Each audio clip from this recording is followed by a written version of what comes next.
Hello दोस्तों, स्वागत है आपका हमारे चैनल सीखो ज़िंदगी से विद केटी। दोस्तों, आज हम एक ऐसी कथा सुना रहे हैं जिसमें भगवान गणेश को किसी व्यक्ति ने ठगा। गणेश भगवान कैसे ठगे गए, यही कहानी है। बहुत समय पहले एक छोटे से गांव में एक अंधी बुढ़िया रहती थी। वह बहुत गरीब थी, लेकिन मन में भगवान के प्रति बहुत श्रद्धा थी। वह विशेष रूप से भगवान गणेश की बहुत बड़ी भक्त थी। हर सुबह और शाम वह अपने छोटे से झोपड़ी में बैठकर गणेश जी की मूर्ति के सामने भजन गाती और उनकी आराधना करती। भले ही उसकी आंखें नहीं देख सकती थी, लेकिन उसका विश्वास इतना गहरा था कि उसे लगता था जैसे गणेश जी हमेशा उसके सामने खड़े हैं। समय बीतता गया। बुढ़िया ने कभी भगवान से कुछ नहीं मांगा। वह सिर्फ प्रेम और भक्ति से उनकी पूजा करती रही। एक दिन गणेश जी अपनी सच्ची भक्ति से बहुत प्रसन्न हुए। उन्होंने सोचा, यह बुढ़िया रोज हमें याद करती है, लेकिन बदले में कभी कुछ नहीं मांगती। इसकी भक्ति का फल इसे जरूर मिलना चाहिए। अगले दिन गणेश जी उसके सामने प्रकट हो गए। गणेश जी बोले, माई, तुम हमारी सच्ची भक्त हो। तुम्हारी भक्ति से हम बहुत प्रसन्न हैं, इसलिए तुम जो चाहे हमसे वरदान मांग सकती हो।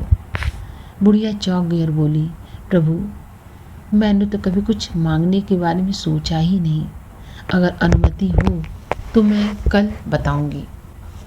गणेश जी मुस्कुराए और बोले, ठीक है, हम कल फिर आएंगे। बुढ़िया ने अपने बेटे और बहू से सलाह ली। बेटा बोला, माँ, अब बहुत सारा धन मांग लो ताकि हमारी गरीबी दूर हो जाए। बहू बोली, नहीं माँ, आप एक सुंदर पोता मांग लो ताकि हमारा वंश आगे बढ़े। बुढ़िया और उलझन में पड़ गई। उसने पड़ोसन से सलाह ली। पड़ोसन ने कहा, तुम्हारी आंखें नहीं हैं, इसलिए तुम दुनिया की खुशियाँ देख ही नहीं सकती, इसलिए तुम भगवान से अपनी आंखें मांग लो। अब बुढ़िया बहुत सोच में पड़ गई। उसने पूरी रात सोचा कि ऐसा क्या मांगे जिससे सबका भला हो जाए। अगले दिन गणेश जी फिर प्रकट हुए और बोले, माई, अब बताओ तुम्हें क्या चाहिए।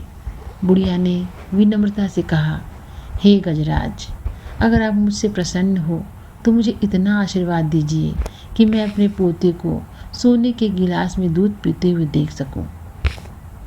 यह सुनकर गणेश जी मुस्कुरा पड़े। उन्होंने कहा, माई, तुमने तो हमें ठग ही लिया। हमने एक वरदान मांगने को कहा था, लेकिन तुमने एक ही वरदान में सब कुछ मांग लिया।